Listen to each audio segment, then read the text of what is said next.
Hai, saya Sikina Glory Latuprisa dari Program Studi Informatika Universitas Kristen Indonesia Maluku dengan mata kuliah Interaksi Manusia dan Komputer.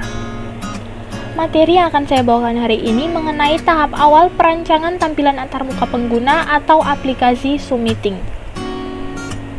Dimulai dengan riset pengguna aplikasi Zoom Meeting. Dalam satu ukuran utama, Zoom mengakhiri kuartal Februari sampai April dengan 497.000 pelanggan. Angka itu adalah peningkatan 29.900 pelanggan dalam kategori itu dari kuartal November sampai Januari, peningkatan terkecil Zoom selama periode 3 bulan sejak 2019. Sebagai perbandingan, Zoom menambahkan lebih dari 183.000 pelanggan dengan 10 atau lebih karyawan selama periode yang sama tahun lalu ketika pembatasan pandemi masih dalam tahap awal. Imbas pandemi COVID-19, perusahaan aplikasi konferensi video Zoom membukukan pendapat sebesar $957 atau setara dengan 13,8 triliun rupiah pada kuartal pertama 2021.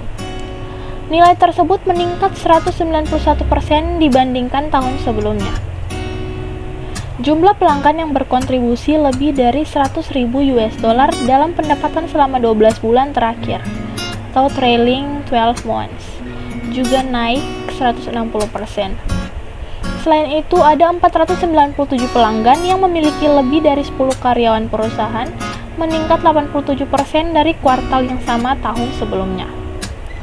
Kondisi tersebut terjadi lantaran banyak masyarakat yang bekerja dan belajar dari rumah. Mereka pun harus menggunakan konferensi video untuk berkomunikasi secara jarak jauh.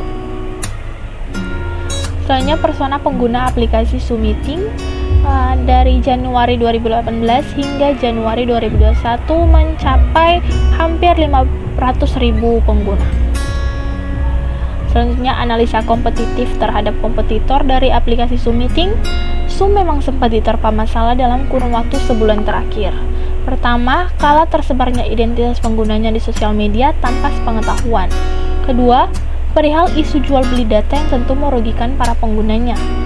Melihat kerentanan itu, Eric menuding beberapa kompetitornya telah berbuat curang dengan cara melakukan promosi produk dengan tingkat keamanan pengguna yang terjamin. Seperti diketahui, Microsoft sempat mengampanyekan jika Teams, aplikasi serupa dengan Zoom, lebih aman untuk penggunanya.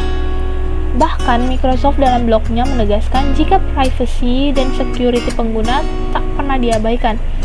Begitu pula dengan Cisco yang memiliki layanan meeting online atau WebEx. Security bukan untuk dipikirkan kemudian. Ini adalah bagian dari budaya kami, kata General Manager WebEx, Abhay Kulkarni. Dilihat dari kacamata pengguna, saat ini Zoom merupakan pilihan aplikasi yang terbaik digunakan ketimbang aplikasi yang lain. Sebab, bila tidak bagus, maka pengguna pasti akan memilih yang lain. Masih dengan analisa kompetitif, hasil analisa yang dilakukan oleh Satco Analytics memperlihatkan data pada rentang waktu tanggal 20-26 Maret 2020, pengguna Zoom berada pada angka 257.853 orang dibandingkan dengan aplikasi yang lain. Pada saat yang sama, pengguna Skype 17.115, Hangouts Meet 10.454, Cisco Web Meeting 8.748, dan GoToMeeting sebanyak 977 pengguna saja. Rahasia kesuksesan Zoom. Pertama, memberi lebih banyak daripada harga yang harus dibayar pelanggan. 3 layanan sekaligus diberikan, video konferensi AD, mobilitas dan rapat online atau web meeting dengan harga lebih murah dibandingkan kompetitor saat itu $9,99. Yang kedua, memiliki kemampuan deteksi perangkat otomatis sehingga tidak perbedaan versi bagi pengguna Windows atau Mac.